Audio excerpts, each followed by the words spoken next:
Welcome to the Q Podcast. Q is about conversation. If we're really concerned about ending poverty, we've got to be more concerned about creating justice. Our cultural products as Christians need to both defy and resonate with the culture. And God's doing amazing things. His church is expanding, his church is growing. It's not what's the purpose of my life, it's what is the purpose that's been assigned. Stay curious, think well, advance good. This is Q.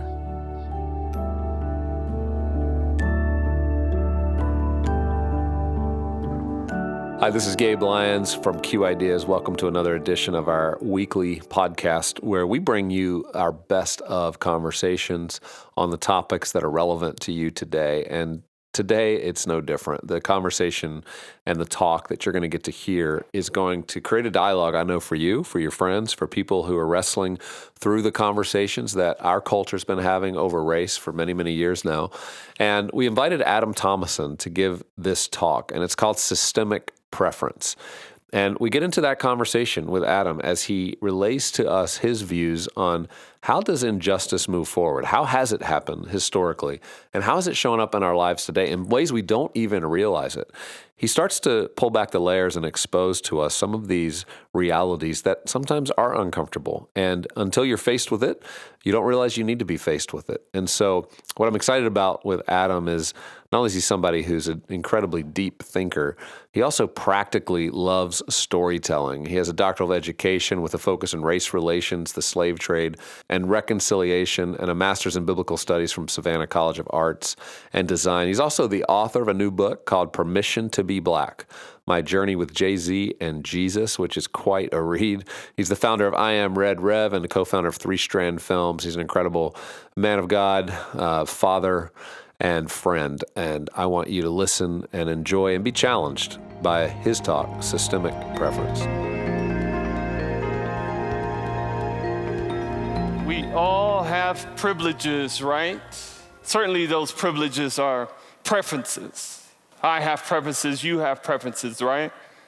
See, I prefer to go to partying establishments with people who know how to dance on the 2 and the 4. Instead of going to partying establishments with people who are rhythmically challenged who try to dance on the 1.3 and the 3.7.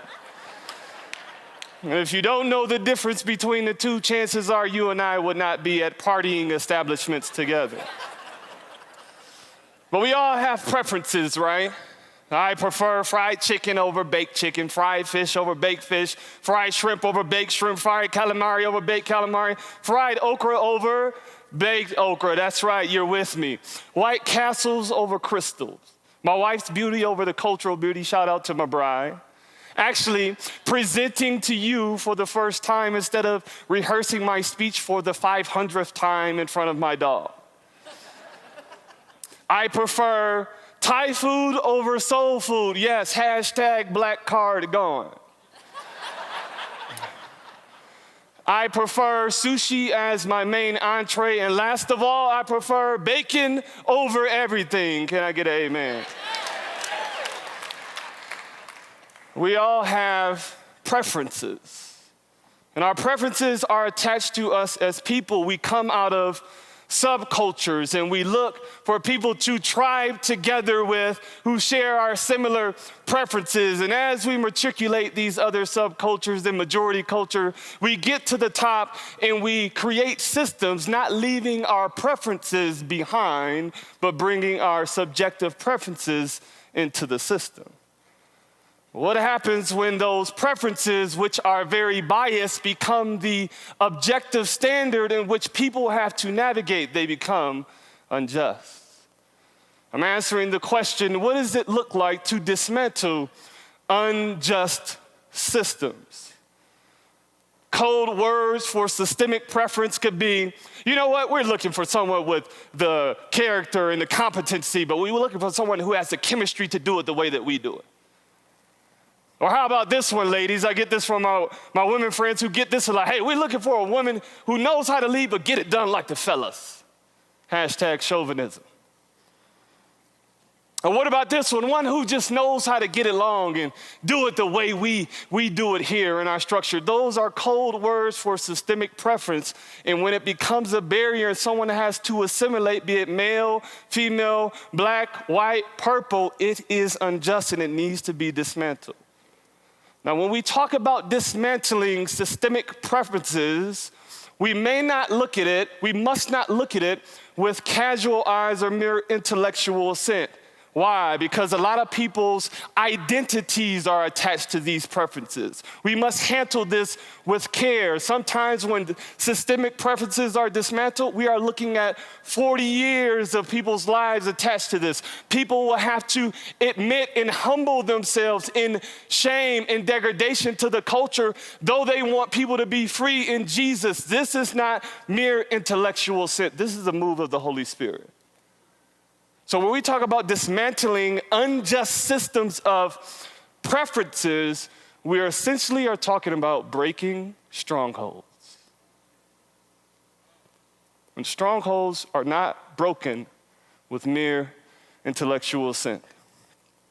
There's a 3-virtue lens that I want you to look through, and there is a 3-level of society that I want to look at.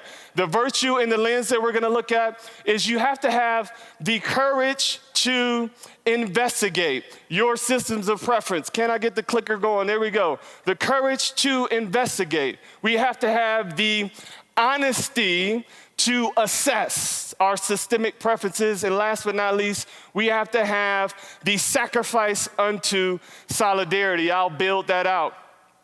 In 1965, a man by the name of Daniel Patrick Moynihan, before Black Lives Mattered, he wanted to show his white constituents the truth that Black lives were battered. And he released a report called the Moynihan Report.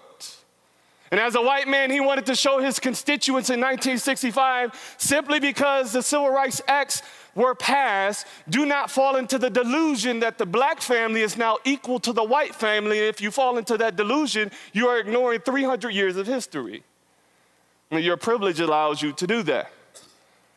He was wanting to dispel the lie, #White Lives Matter, that the black family has been withheld for 300 years, and we at least need to give 300 years of policy, finances, and reconciliation, which would make the year 2265 if we're really serious about growing as America.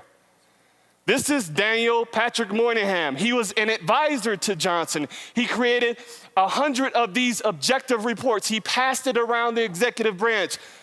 Johnson read one of them. He said himself, white America must own the 300 years of oppression, persecution, discrimination, indignity, attack on the male and the Negro family if we are serious about moving forward. He said that publicly.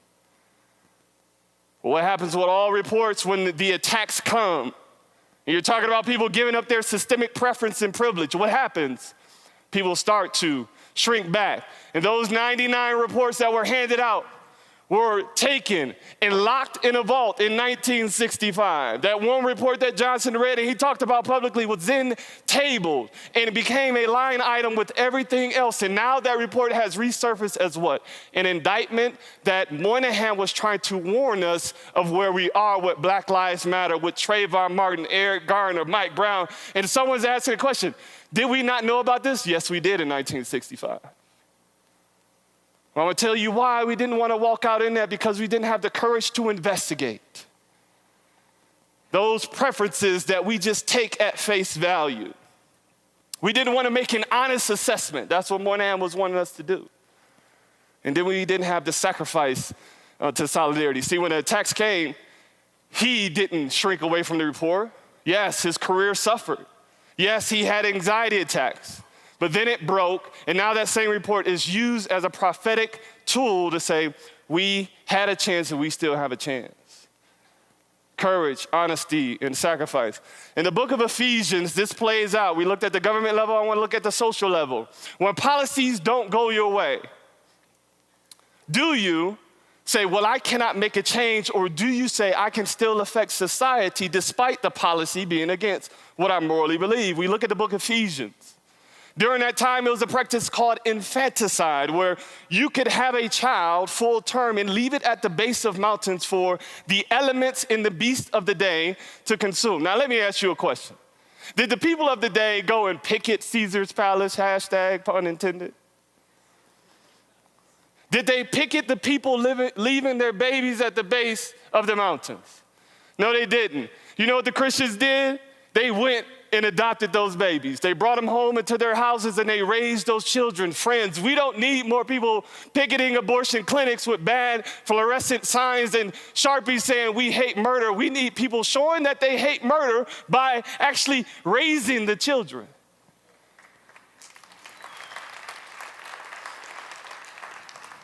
And I'm not just a talking head on this point. This came home to me and my wife when my wife will tell you I have a prison marking system in my home to when my kids will get out the house. Right? My son is 4 years old. When he's gone 18, I'll be 50. And I say, babe, I can still walk at that time. We'll get to travel. And while in Phoenix, this situation came home to us in a meaningful relationship. A couple discovered that they were going to have another child. They were already stressed out with the several that they had. And while loving Jesus, they had a low Elijah moment is what I call it. And they wanted to commit the uncommittable or think about the unthinkable. And the God silenced the Rolodex of my self-righteous scriptures in my head and said, you better not say anything. And as we broke from that meeting and I prayed for him, while driving home, I knew my wife's heart and I didn't even have to ask her. The Lord said, you need to fulfill the law of Christ and bear his burden. And I'm not talking about praying for him. He says, I want your finances to become his finances. I want his stress to become your stress. And I want you to go to him and say, will you give me 9 months of your life? I'll raise that child for you. I'll raise it with you. I don't even know what the answer is, but will you give me 9 months of your life? His response to me, I feel like I got saved for the first time again. We don't need people throwing out answers, telling people to do what we ourselves are not ready to do. It's called Pharisaicalism. And the Lord changed me and my wife's life that very day. And I told him, if I have to go another 18 years or whatever it is to bear your burden, I love you, I will. We need more people willing to have the courage to investigate their own lives, their preferences, having the honesty to assess and say, you know what, I really don't want to deal with that problem, but you know what's on the other side? Hope, sacrifice, under solidarity. If what Jesus said is true, I have a room and mansions in heaven that could supersede what I give up now. So when we look at the abortion problem in the societal level, they can pass whatever policy they want. They can't stop us from developing meaningful relationships. And let me stop those who would say, well, they made bad decisions and so did you eternally towards the Lord and the Lord still adopted you.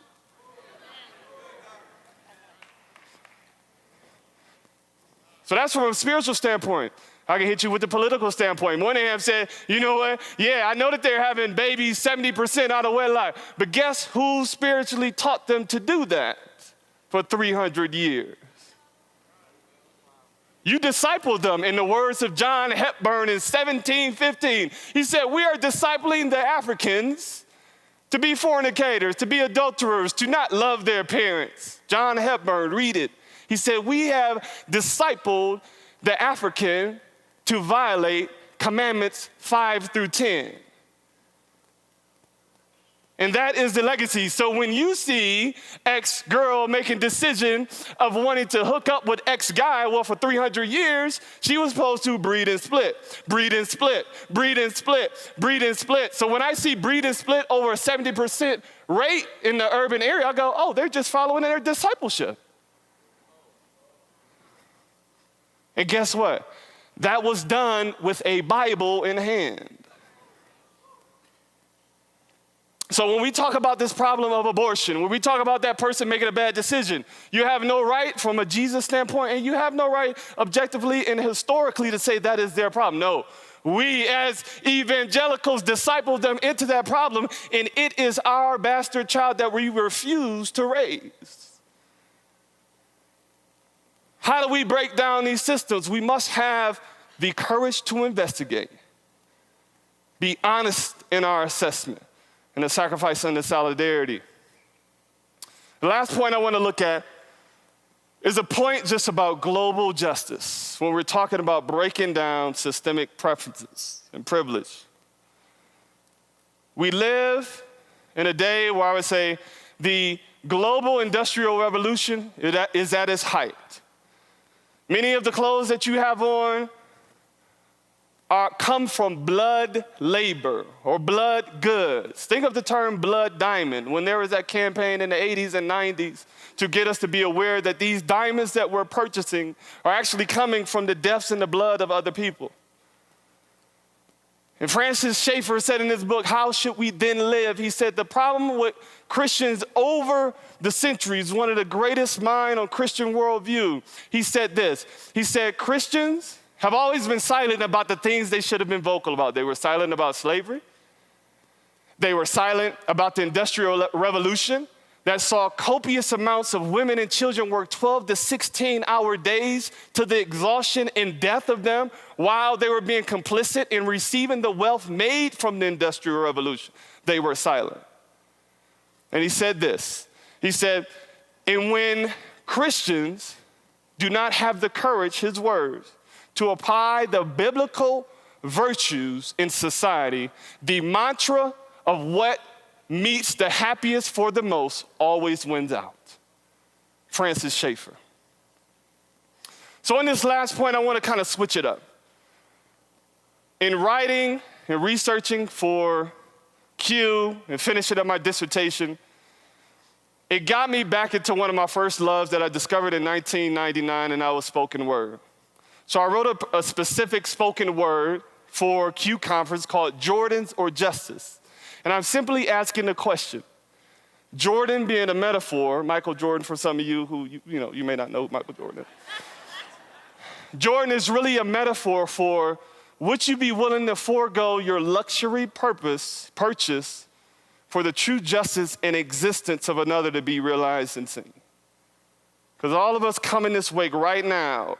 All of us are purchasing blood goods, and we need to understand that justice isn't just simply justice for our situation, but a biblical justice, an imitatio Dei type justice, in the words of Christopher J. Wright, seeks the good for all, and it destroys systems of preference.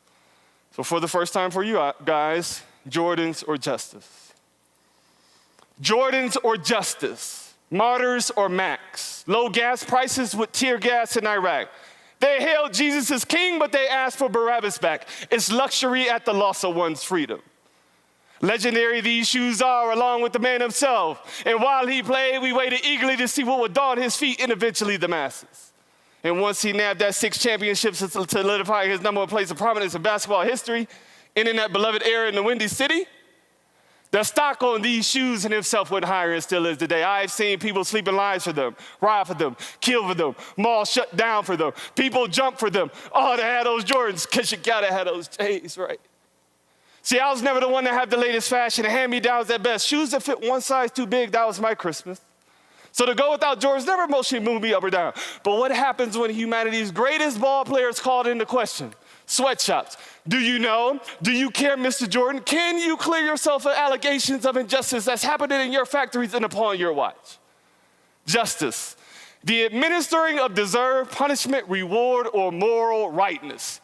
Whether Tamir Rice should have been playing with a fake gun and his parent or parents should have been present is beyond the point. The life of a 12-year-old is gone. And his life is not worth bringing someone in for further questioning? As I surveyed the justified outrage from the past cases of Trayvon Martin, Eric Garner, Mike Brown, Freddie Gray, Walter Scott, Martise Johnson, and not Tamir Rice, I see these same marchers and protesters wearing what on their feet? What on their feet? What? That's right, Jordans, because you gotta have those J's, right? These same shoes that haven't been cleared of allegations of injustice are being worn by the marchers and protesters at the marches and rallies as they march and protest for what? Justice, as they march and protest against what? Injustice. Then I ask myself the question, do we want Jordans or justice? Do we want to be martyrs or simply keep our Macs? Do we want low gas prices while they're tear gas in Iraq? We hail Jesus as king, but we're constantly asking for Barabbas back. It's going to be luxury at the loss of one's freedom. See, true justice isn't being outraged by the injustice on your soil. It's being outraged by the injustice everywhere and being consistent enough in your human dignity ethic to do something about it. I mean, come on, level with me.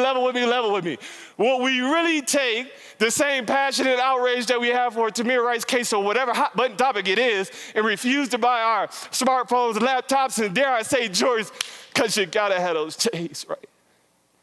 See, to bring about justice for Tamir Rice and the host of other nameless 12-year-olds dying to produce our luxury brand culture, you must choose, we must choose Jordans or justice.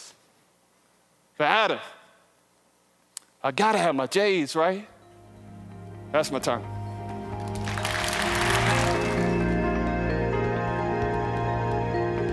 What a dynamic communicator and such an important topic. I know he's made me think again about all of these topics. Do we want Jordans or justice? Do we want to be martyrs or simply keep our Macs? Do you want low gas prices while they're tear gassing Iraq? He gave this talk back a few years ago, and it was one of those that has resonated throughout our community because it created good conversations about how is it that we don't see some of these things that we just think are preferences, mere preferences, but they're unjust systems that we've employed and that we've adopted and that we don't think twice about. So I hope it challenges you. I hope it creates good conversations with you, with your kids, with your family, with your friends and your church. Share it with those who you think this would encourage today to know that we are trying to think well about these topics of race and injustice.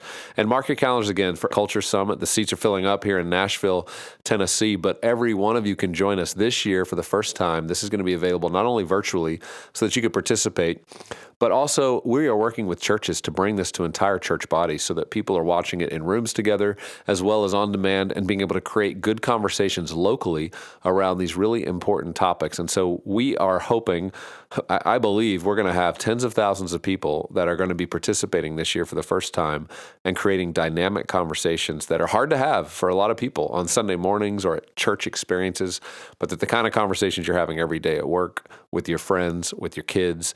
And so you're going to have the opportunity to bring this into your home, bring this into your friendships, your conversations, your dialogue.